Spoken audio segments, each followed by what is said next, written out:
বাইরে হাজত নমাজ 2 রাকাত বা 4 রাকাত পড়ক্কা। ও ভাই হাজত নমাজ পড়িয়া আল্লাহর দরবারে খান্দক্কা। হাজত নমাজর অত ফজিলত, আল্লাহ মানুষের আগর জিন্দেগিরে উজালা করে দেন, ফর্সা করে দেন। আপনার জীবনে যত আশা আছে সব আশা আকাঙ্ক্ষা নিয়ে আপনি হাজত নমাজ প্রতিদিন পড়েন।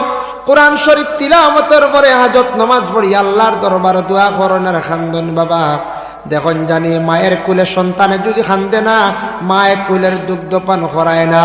কোনো বাচ্চা যদি রাস্তার মধ্যে যদি খান্দে, মানুষে দেখিয়া বড় দুঃখ লাগে। কোনো ভিক্ষুকে যদি খান্দে, মানুষের মনের মধ্যে দুঃখ লাগে যায়। অসহায় ব্যক্তি যদি খান্দে, মানুষ তার পাশে দাঁড়ায়। এর জন্য আল্লাহর বন্দেগান আল্লাহ জানেন, বন্দারে আমি যেন দুজখের আগুন তৈয়ার করিয়া রাখছি। আমরা দুনিয়ার জমিনে যেতে আগুন লাগলে গাড়িয়ে গিয়ে কি করে আগুন নিবায়, ফায়ার ব্রিগেডে গিয়ে আগুন নিবায়। কিন্তু দুনিয়ার আগুন নিবাইবার